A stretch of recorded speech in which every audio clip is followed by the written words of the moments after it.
everyone. Welcome to the stream. Hi, Salma. How are you guys?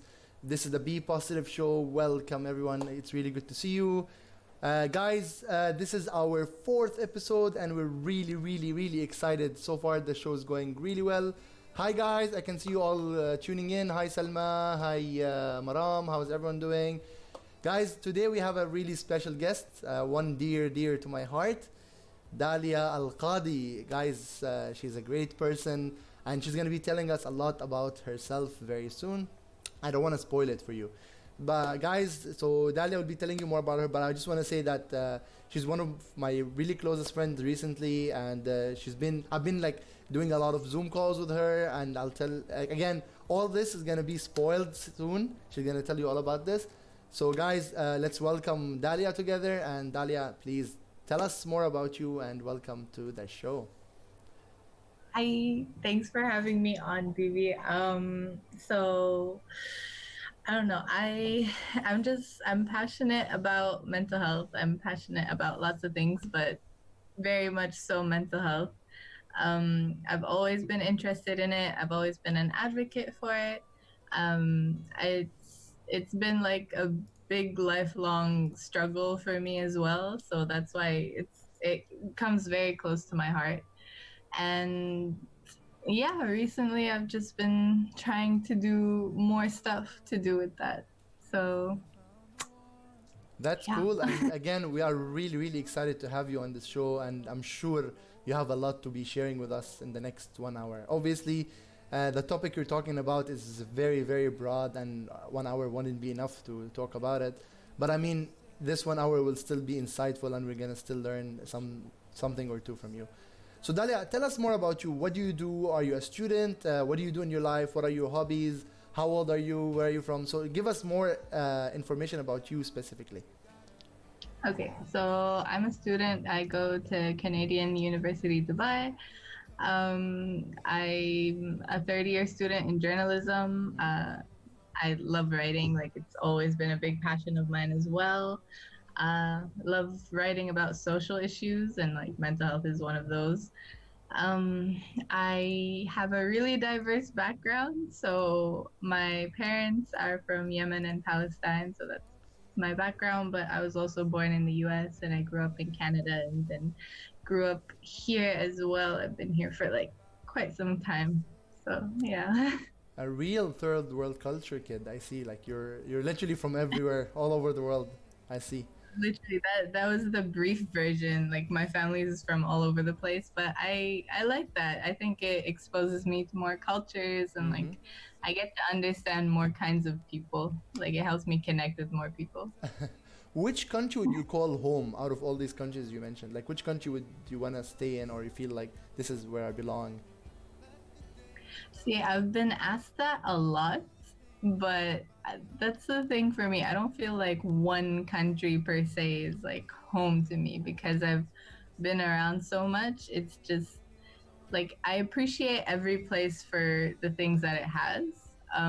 If I were to live somewhere, I think I would choose Canada probably, just because there's a nice sense of community It's there. it's, it's less So hotter than Dubai. That's one good reason. yeah, I like cold weather. I really like snow. All right, that's really cool. So you like journalism. Have you actually published anything yet, or are you in plans of publishing anything soon? Yeah, so I've published a few articles here and there. I actually run the university magazine as well, so I'll be publishing an article in that. Also working on a publication with one of my professors on mental health in the educational Wow, sphere. So, like, mental health for professors and for students, and how it can really impact people in university, especially. that's amazing. Wow, so you've been writing a lot. I see.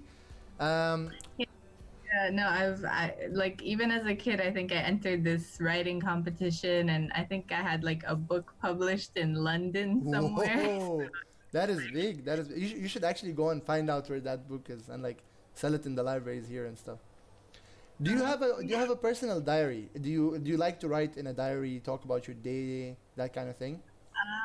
So So right now, no. Right now, I don't keep a diary or journal or anything like that. But um, like I think I'll tell you guys maybe later about like my story with recovery from mental health issues and stuff. Mm, And early on in my recovery, I used this journal. I don't know, I was attracted to this journal. It was just like a black cover, and it said this book will make you stronger. And then I opened it up, and it said that it was a journaling book for men.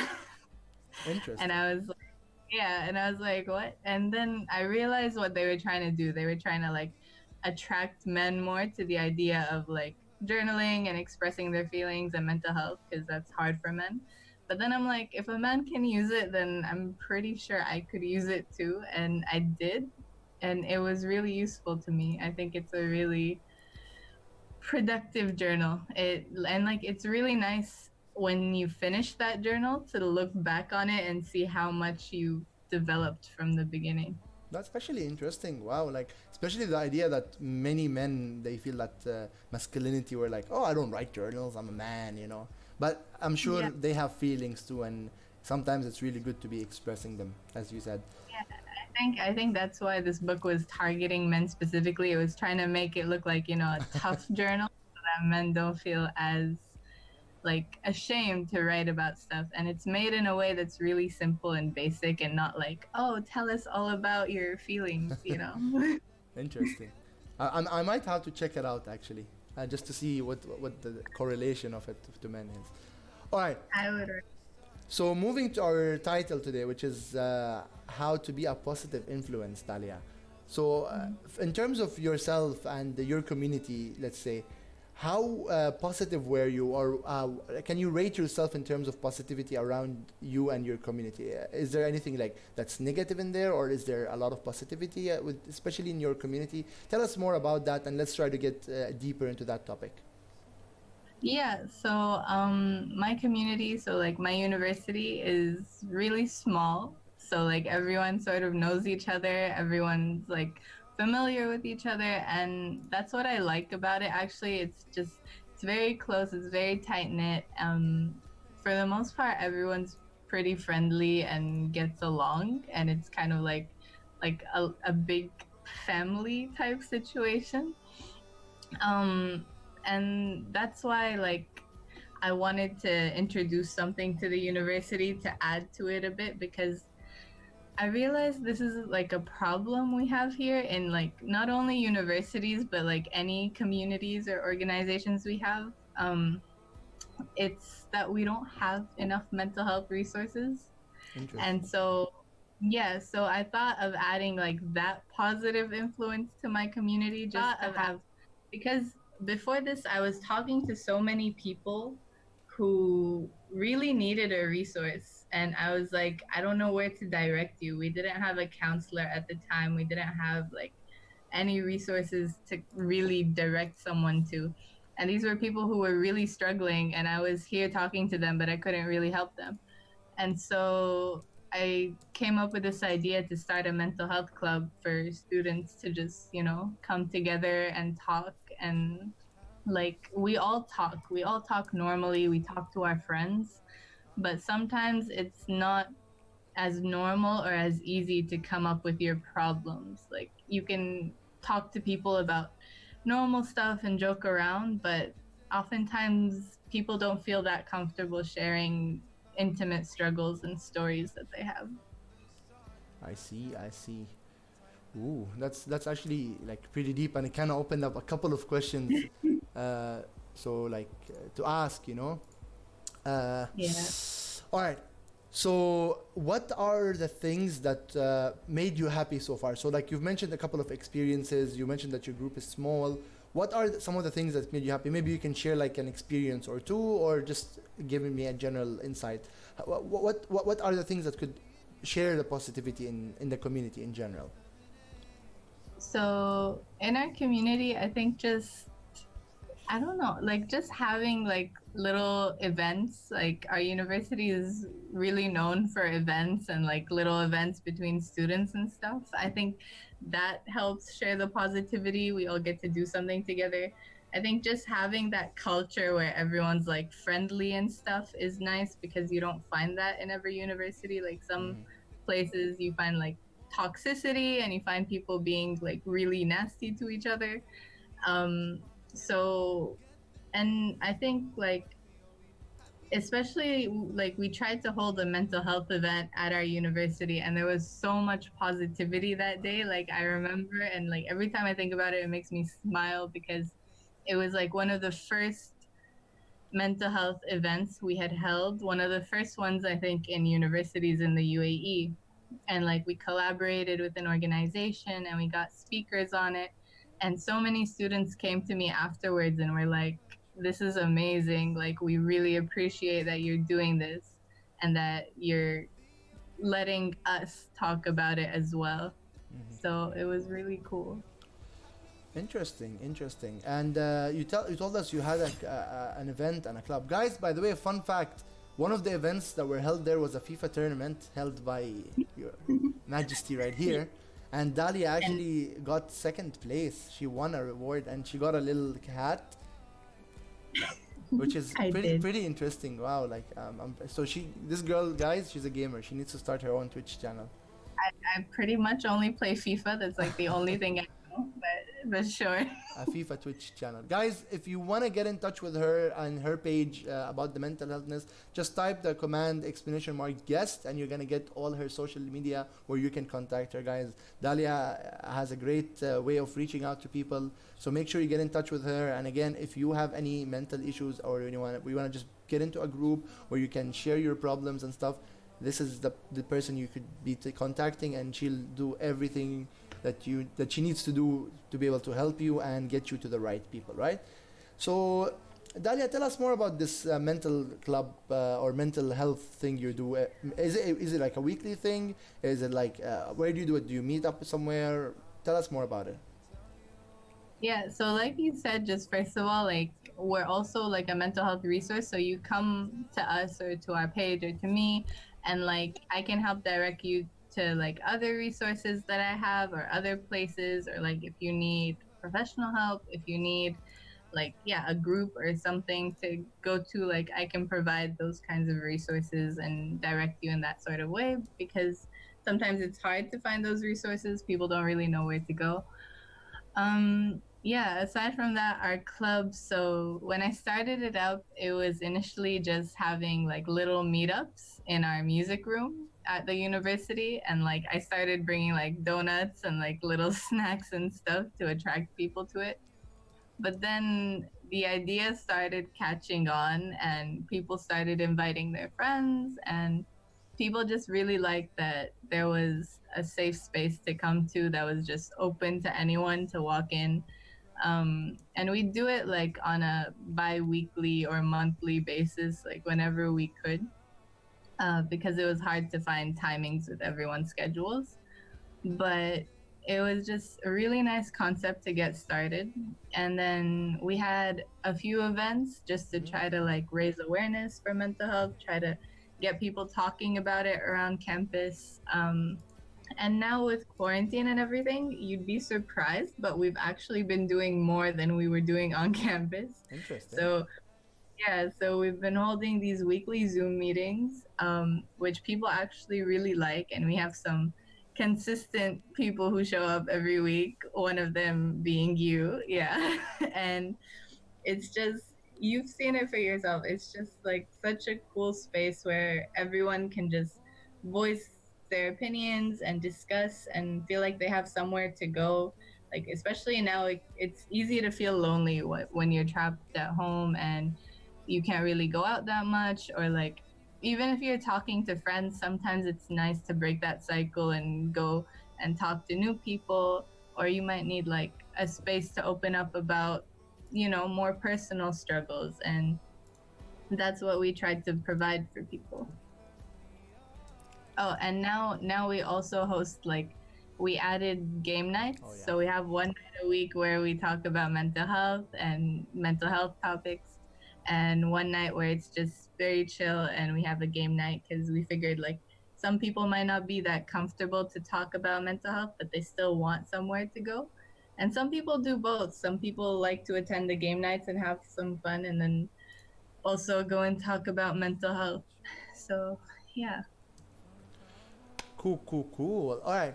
So, guys, again, if you want to join any of these fun nights, mental health nights, or just join the page in general and be able to get connected, she's the person you can talk to, and you can get her information by using the command exclamation mark guest, and that's really cool. Um, so Dalia, who were the main people with you, or what was that like main supportive person, or let's say group of friends who kind of helped you do that? Who are the people you usually go to when you have an issue? And I don't want to get too personal, or like I don't want specific names per se, but I'm more of like. If someone's feeling bad right now and they're not in a positive place, let's say, what's the best way to get them into a positive place, and how do we go about that? Okay. So, with regards to the whole club and everything, so to be honest, like I kind of had to start it on my own, but then my friends were really supportive with it, my entire group of friends, and they would show at first they would show up and it would just be them, and like we're a big group, so it looks like a big group have showed up, and it would be like one or two other people, and that helped get it going because then other people started showing up. Running the club itself, mostly it was me trying to, get people, but then, I had friends who would help along the way, which was really nice. And eventually, the school, the university got involved as well when we were able to get an organization to have like this huge event with them, and it was really great how it progressed. For me, normally, I yeah, when I'm feeling low or when I'm feeling like I can't manage something or I'm just really really stressed out, I always go to a friend. I always have to like pick up the phone and hear someone's voice to calm me down because like I have anxiety and depression. So sometimes it can get too much and it can get like unmanageable. So I do have like a select few friends who I do call up when I am in those situations, and I think it's good to have those kinds of friends.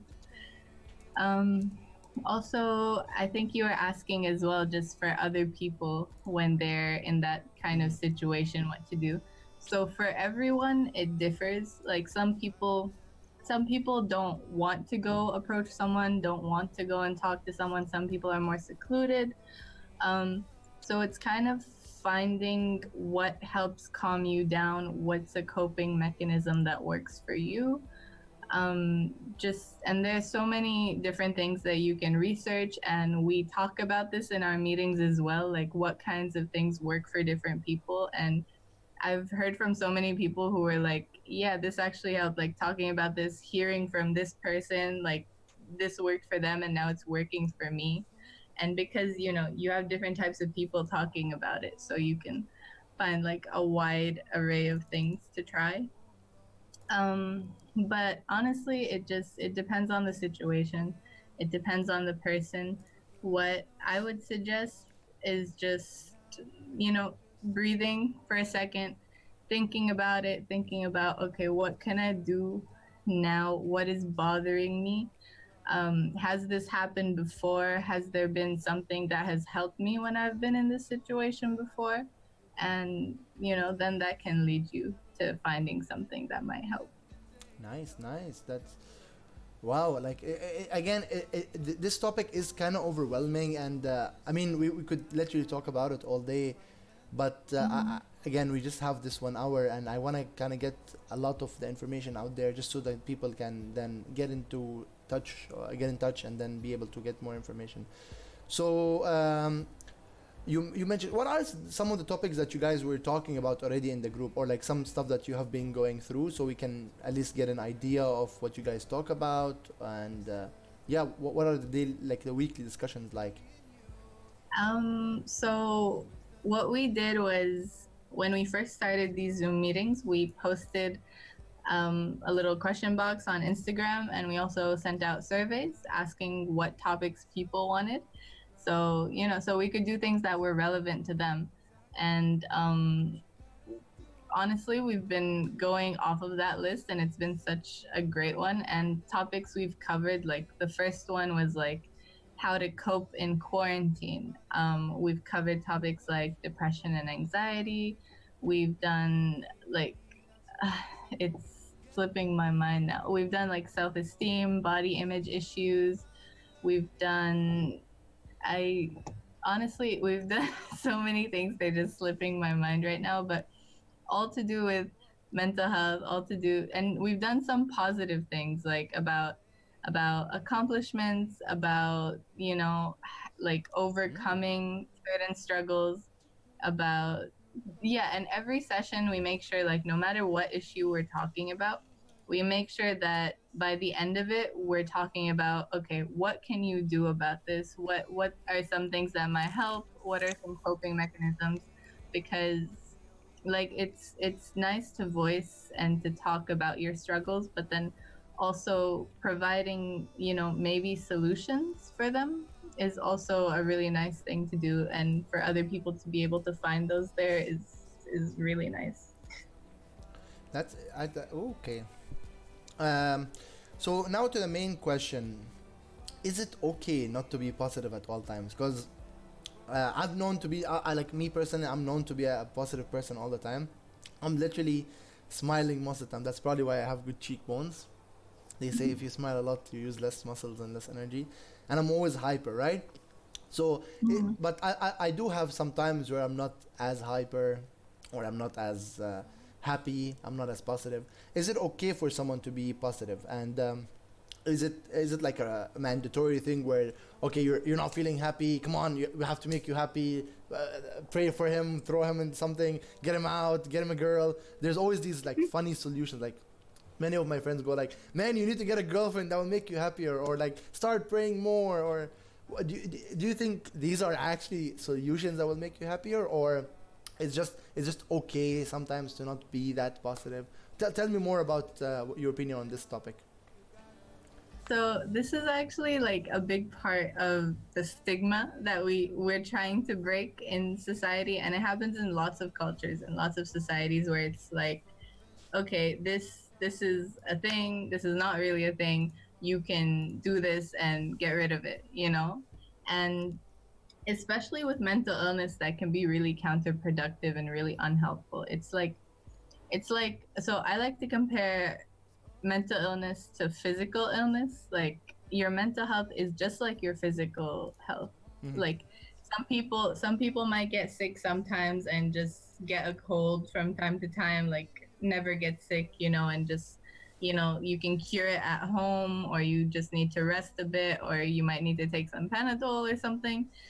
But then some people have lifelong illnesses that they live with, or really long term illnesses that they have to manage and treat. And, so I think just telling someone to be happy and just, go do this, go find a girl, go cope with it, I don't think that's productive at all. It's not dealing with the main problem, the real problem. And even if it's a slight issue, if you don't deal with something right away, it can fester into something bigger. True. So I think everyone should get their mental health checked up, honestly. Like, even if you're healthy, it's always good to get it checked up and just to see what's going on with you. You might solve some things that maybe you didn't know were bothering you, some things that maybe impacted your behavior.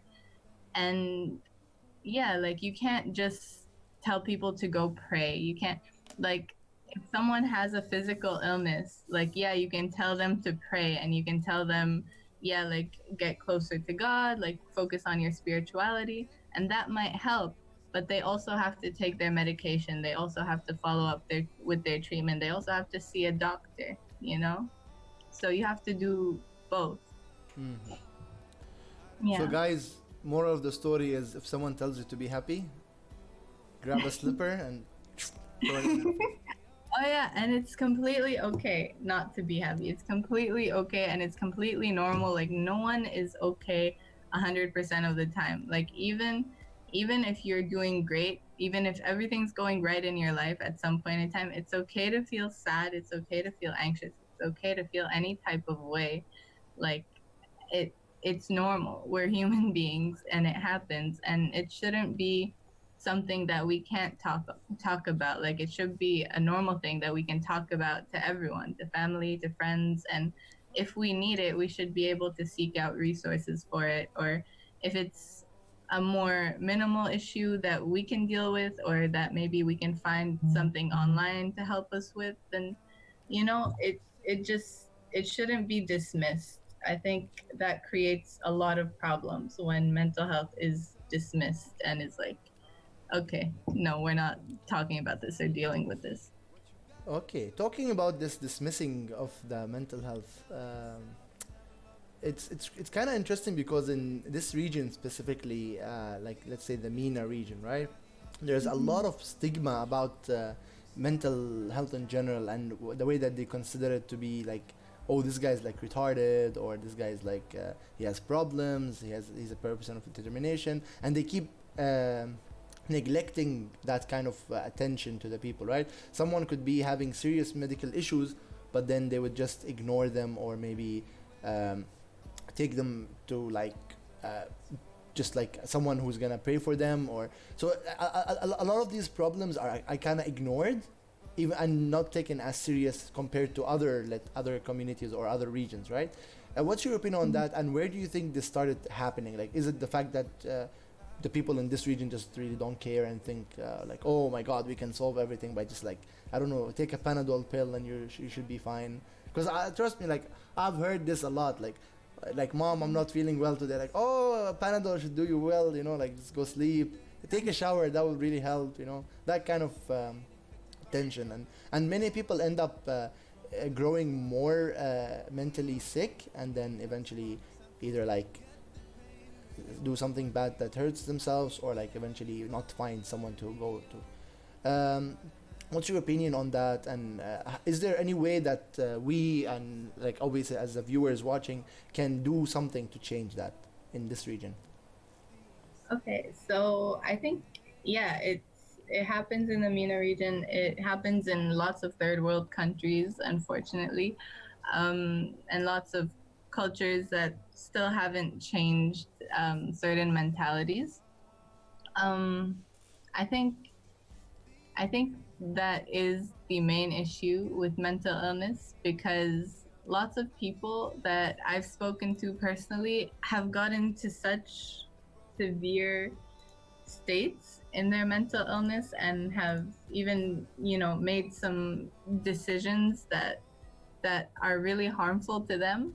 And it's because there isn't exposure, there isn't talk about resources, there isn't talk about mental health, there isn't no one feels like they can reach out. Like, we were actually talking about this in our Zoom meeting yesterday, and it's really hard when, like, even your own family, who is meant to support you and be there for you, and you're meant to be able to talk to them and go to them for everything. It's really hard when you don't have that kind of support, and that's why talking about it is so important, and raising awareness, especially in this region, is so important.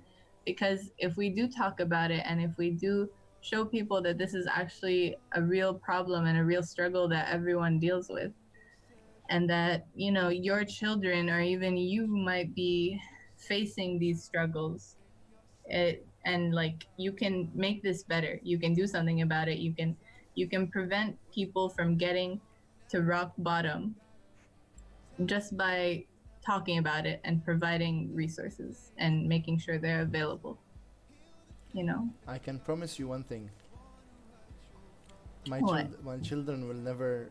I'll never make my children feel bad, but for to get to that part, I need a girl. Guys, if you have a girl for me, press 1 2 3 No, on the but chat.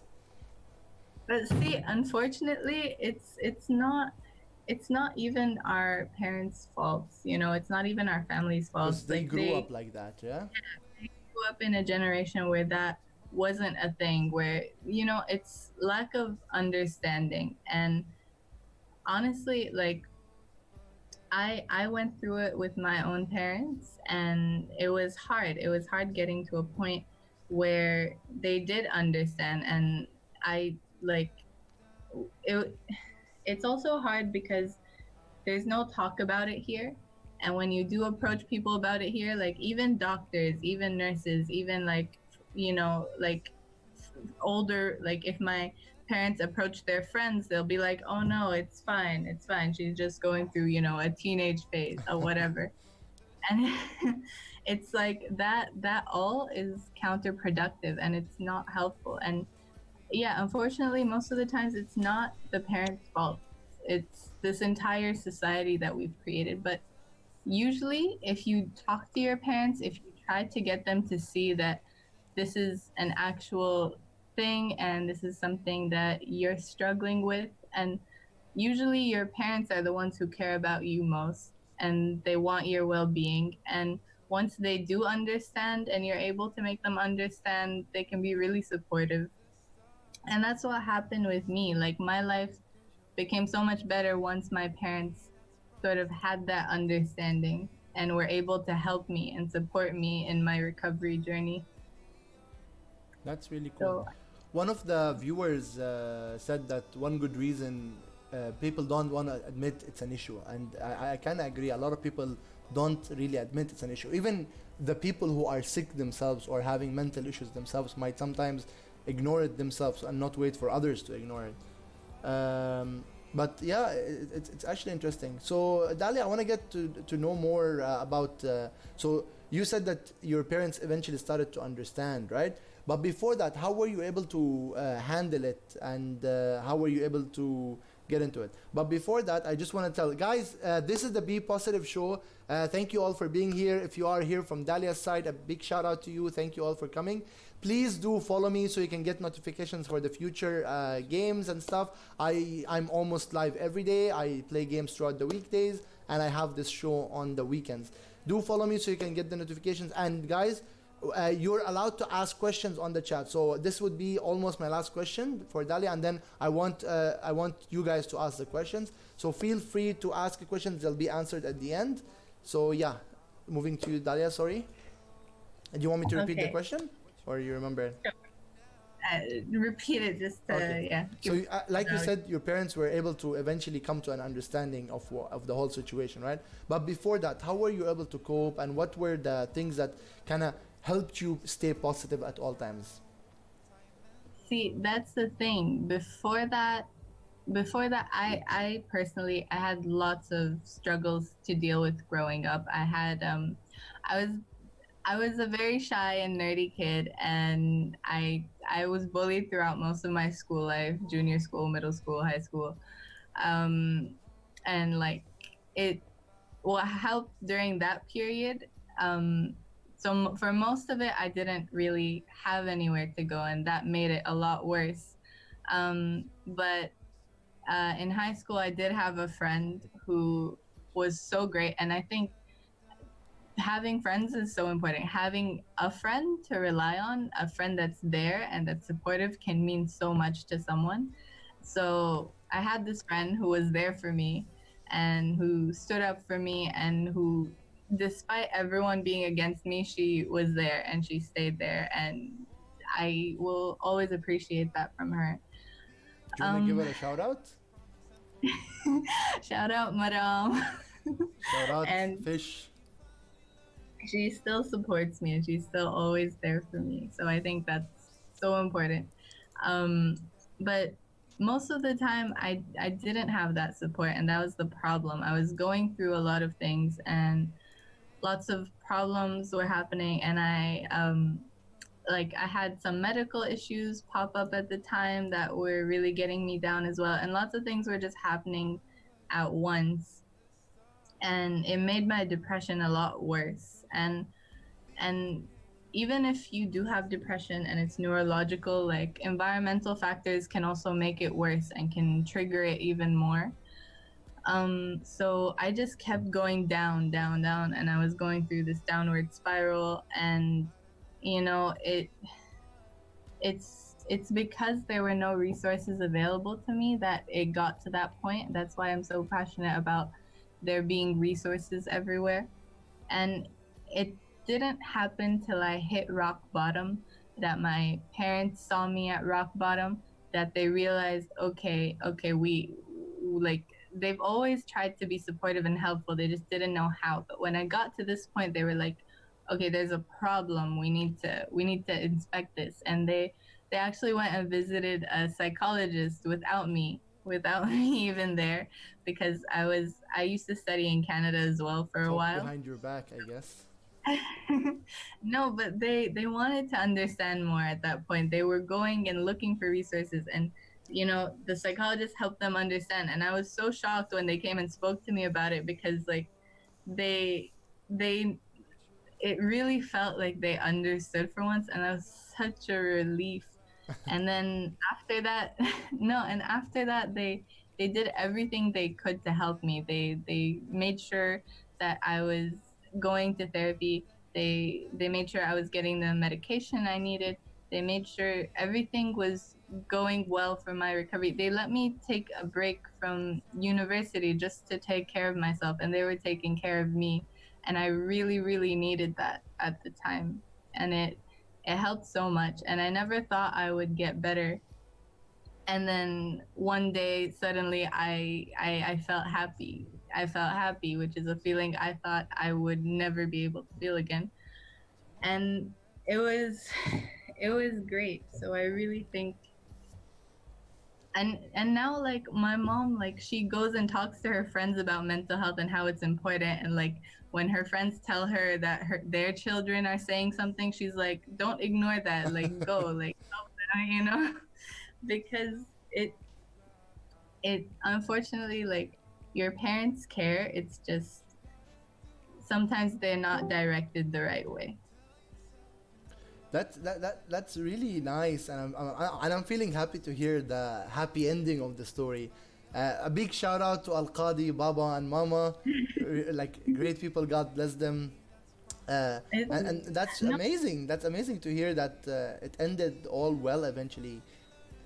So guys, again, all of you out there, all hundreds of you watching me right now, really, what I want you to say, guys, is. Um, there is a happy ending, right? You might not have had yours yet, but there is a happy ending, and eventually it's gonna come out to you. You need to. and that Mm, yeah, that's not to say you're not never gonna struggle again. Yeah, you might struggle, but if you get the proper treatment, you can learn how to manage it, and you can learn how to lead and live like a successful and happy and healthy life for yourself. And it does get better. You can help change these things that have made you miserable. And that, like, honestly, understanding is everything. If people understand, not our generation, their generation, if everyone understands and is more accepting of this, people will be more able to talk about it, more able to go and get help, and more able to just, be more secure in their families and their friendships. Like, it should be a thing that we're talking about. And like, to answer your question about what we can do, we can talk about it. We can talk about it to everyone, to our friends, to our families. Make it a thing. Make it a thing that's normal and that's relevant and that is okay. and I also agree because I think testimonials are usually the best way of learning. Like if someone talks about their experience, like what you just did, I feel this is where people can relate the most because they actually see themselves working throughout the whole process, and they might be exactly where you're talking about and be able to find a way to get out of it or to turn it around, if you will, right? So thank you so much for sharing that, Dalia. We really appreciate you. Again, guys, Dalia is taking a lot of efforts to be able to help all the people out there with their problems. Please do reach out to her. And again, if you see her, if you see her on social media, I want you all to go to her Instagram and like just spam love to her, guys. She really deserves it, and she's been really working hard with her whole crew, you know. And really, Dalia, like I personally appreciate it, and I think what you're doing is really great. So, Thank you. moving on to the little questions in the chat, Dalia, and we won't take much of your time. We just have around like 10 minutes left. So let's just get into those questions and like try to get through them. So a guy called Amru asked a question, and he said he's a parent, and what's the best way to identify if your child has an issue, right? Is there any signs that we can look out for them, or be able to identify that the child has a problem? Like, are there like very very, let's say, obvious signs that someone is maybe sick and stuff? And also, I think he's trying to also say that he doesn't want to be judgmental of his child. So like, how could he find out as a loving parent without being like, or hurting his children and making them feel insecure? Okay, so I think the main thing is from the beginning, you should have an open relationship with your children and with your parents. Like, it works both ways. Like, lots of children feel the need to hide from their parents and to hide everything, certain things, and that, they shouldn't talk about this to their parents, or they can't talk about serious things with their parents. So from the get-go, establish a relationship where you're able to talk to your children and your children are able to talk back to you as well. And, talk about these things, talk about, like these discussions, and make them feel like there's a safe space for them to go in you when they do feel like something is wrong. And some things that you can look out for, even though like mental illness looks different in everybody and it's really hard to spot certain signs, but sometimes if they're isolating themselves a bit more, if they're just looking generally more disheartened, if they engage less in things, and it's important not to go and press them about it and be like, oh, I've noticed this and this and that. It's just, approach them in a way where it's like, I care about you and I care about your well-being, and I hope you always know that I'm there for you whenever you need me. Like, if you need anyone to talk to, I'm the one that is here for you to talk to about anything. That's nice. I guess. See, I don't have children myself, so I think it's a little different on how you're treating your friend. But Mr. Amru, I hope you manage to find a way that you can be able to talk to your children, and I hope that your children get better. And I hope, in fact, I hope there's nothing wrong with them, and they're just like maybe having a bad day. But again, it's something you should look into. Always be friendly to your children. Treat them like friends. Obviously they understand that you're their dad, but you need to also be aware that they're still humans, and having your children close to you, I think, is really important. And personally, for me, I was blessed to have these kind of parents where I can joke around with them and play around with them. They're in their 60s now, and I still go to my mom and dad and like crack jokes in there, and we have a good laugh, yani. So it's always good to have that kind of good relationship with your parents, and being open-minded is what kind of leads to that. Hopefully I'm right, Dalia. Honestly, like, I think I know who this is, so I'm sure he'll Okay. be fine. He's Right, a Amru. great dad. So shout No, out to Mr. Baba Amru, and we and love you, bro. Thank honest, you for being here. no, and honestly, sometimes like parents, like it can be hard to spot these things. That's why I'm like, every sector of the community needs to have these things, because like sometimes things might be going on at school that the parents can't see or that they don't notice. So that's why, like, you need to have counselors at school, you need to have resources and groups and at universities and in every sector, every organization, because like parents cannot be responsible and accountable for everything their child does and everywhere they go. And that's why mental health should be everywhere. He had a follow-up question where he said that where do we draw the line of being a parent and a friend? And I want to answer this because I kind of have a little experience on that from a couple of my parents, from my parents and a couple of my friends' parents. And I think it's a very simple way to figure it out, but it's also based on your guts and the situation, right? But in general, I think sometimes your children would want you to be a father to them, is usually when they need help, when they need support. That's where you show them your dad side, right? And once they need something which is entertainment, support in terms of like, my friends are going out or my friends are coming over, this is where they want you to see a friend. Like, oh, my dad's cool, he's letting me have my friends over, yeah, my dad's the best.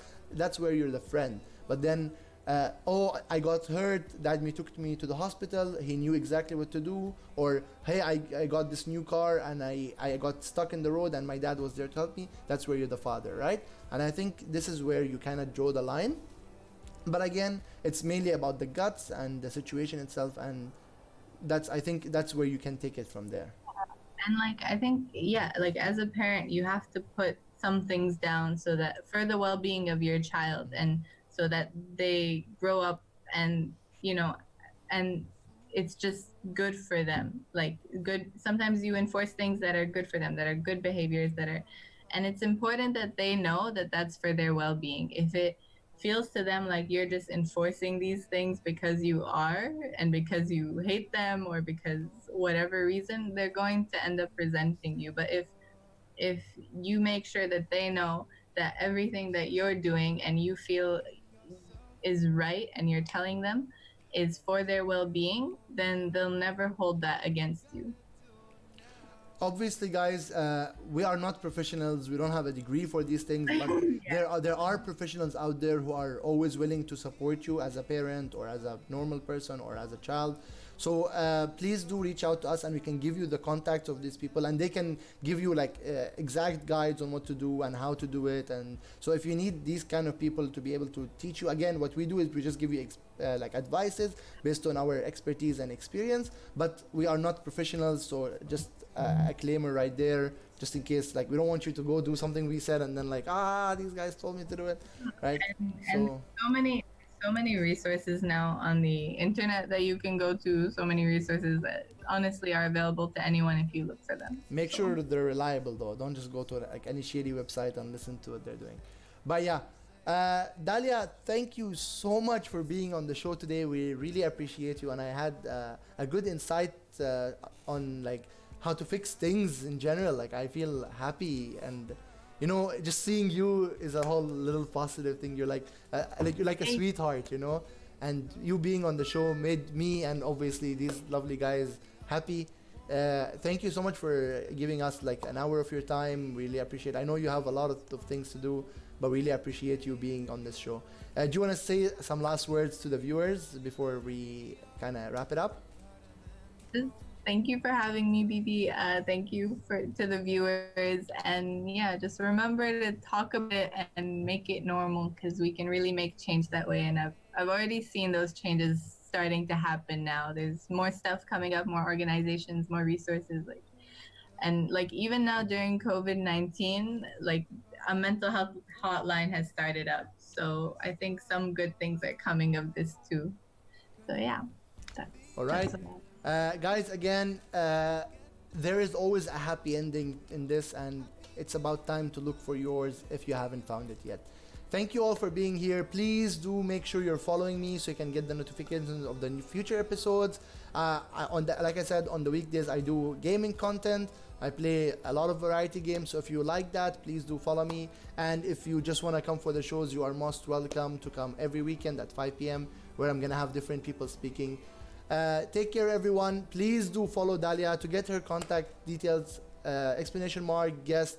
Thank you all and have a good day. Thank you, Dalia. And guys, I'll be hosting a friend now. She's a streamer. Today is actually her birthday, so just go shout her out, give her some love. Thank you all for being here, and I will see you all soon. Take care, lovely people. Bye bye.